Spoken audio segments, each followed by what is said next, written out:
What would happen if everything you drew came to life? The movie Sketch was written, directed, and edited by Seth Worley, and right away, this movie low-key cured this feeling of despair that I've been having as of late, and I'll get into why a little bit later on into this video. So the film follows a single father of two, and he's struggling to keep it together after the loss of his wife.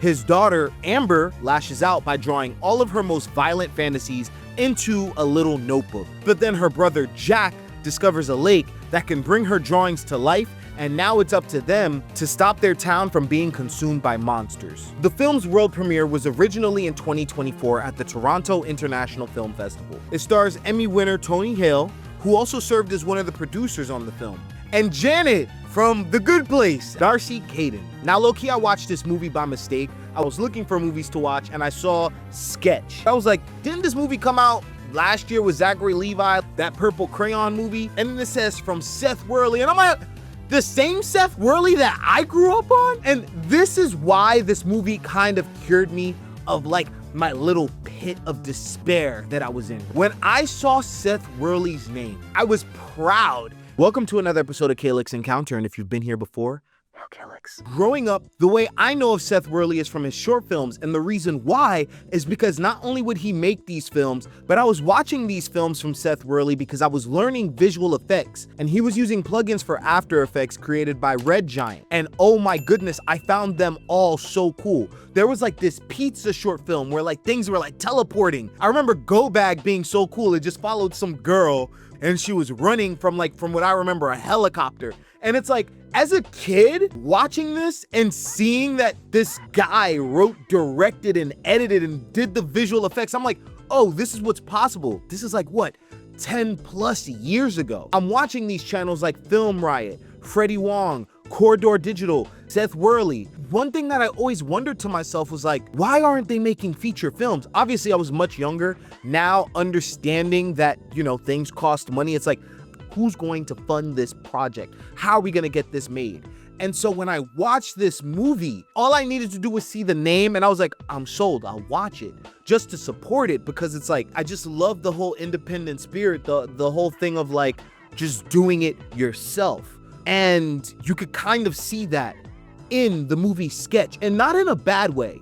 I was genuinely surprised at just how deep this movie was. Seth Worley not only wrote children into this film, but they were compelling characters. And I know it had to have been I don't want to say a nightmare to direct these kids, but like, I like these characters a lot. It was tugging at my heartstrings a little bit. And I think this movie is genuinely going to be a good family-friendly oriented film. The themes tackle the idea of loss and how we end up dealing with it.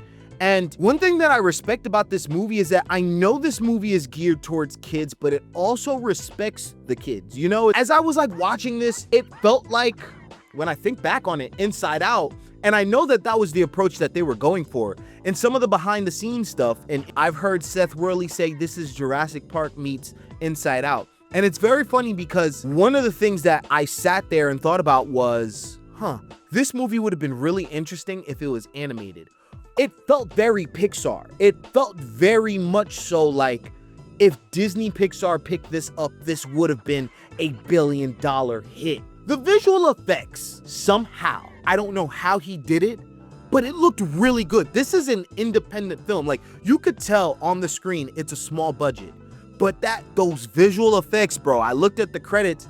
Not only did he write the film, direct the film, edit the film, he also did compositing on the film. The only disappointing thing that I felt from the film, and again, I think that was just the budget, there was one of the monsters that was just, I would say, one of the most terrifying monsters. They put the monster in a hoodie, and I was just like, damn, I really wish we could have seen that monster in its full glory.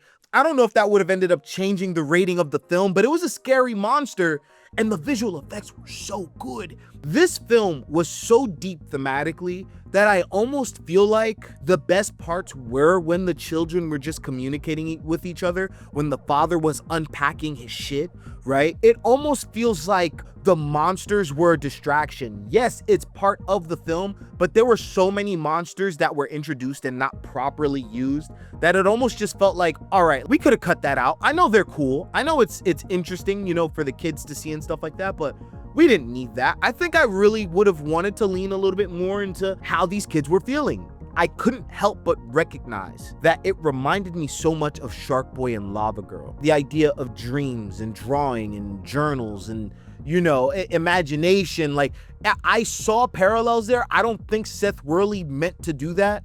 And when I was watching this one, I was just like, dream, dream, dream, dream, dream, dream. Like, at any moment, I don't know why, I just expected Taylor Lautner to pull up and just start singing that. And apparently it took about 7 years to make. And oh my goodness, 7 years of determination. And I don't know, it just kind of reminds me, you know, like, as I'm getting older, my birthday's in October, and I've just been thinking a lot about all of these people that have done great things in life, right? You'll realize that in their mid-20s, that's when there was a shift, whether it was solidified what they were going to go on and do, or they met that pivot point into the thing that they were really meant to be doing. I remember one night when I was like turning 21, I went down like this whole rabbit hole. You could think of any single person in their mid-20s. They either did the thing that launched them into their future, or they discovered the thing that launched them into their future. I say all that to say, this film kind of reminded me to calm the fuck down. I'm always feeling super insecure about my writing and just like ripping things up and abandoning projects. And like, one thing that's been echoing in my mind, I feel like I'm in a constant race of being creative faster than self-doubt could creep in. So I kind of feel like I'm constantly trying to run away from that. And I'm trying to become a little bit more secure in that as an artist, as a filmmaker, but like, whew, I'm doing a lot of running, bro. And I'm like, how are we gonna get the budget for this? And I'm like, just right, fuck it, just right. And I'm like, this is so stupid. And I'm like, stop talking like that. Just fucking finish at least. Just finish. And that's the thing, right? I think I want to hold myself to a standard of just fucking finish, bro. Like, stop judging the work before it's done. And when I watch this, man, it gives me hope. Like, I'm just like, yeah, bro, like, it's okay. Things are going to take time. Like, this guy's been making shorts. He has kids, he has a family, and he has to like balance all of that stuff. And yet we got this film. It got made, and I want more from him in the future. I could see him working with Jack Quaid, doing a dark sci-fi comedy. You know, like, I could just see it. And seeing Freddie W's film this year, Dan Trenchberg, he's coming out with Predator Badlands this year. It's like all of these guys, I'm looking forward to all of this because like, this is my childhood, and like a lot of guys that helped me learn along the way, because I didn't go to film school. I had to learn on my own and just getting on YouTube and getting my hands dirty, right? And I'm so appreciative for that. And it just feels so good to know that the dream is alive. If you like this video, please leave a like. It shows that, you know, someone's watching and, you know, there's support out there, out in the universe. And I'll see you in the next encounter.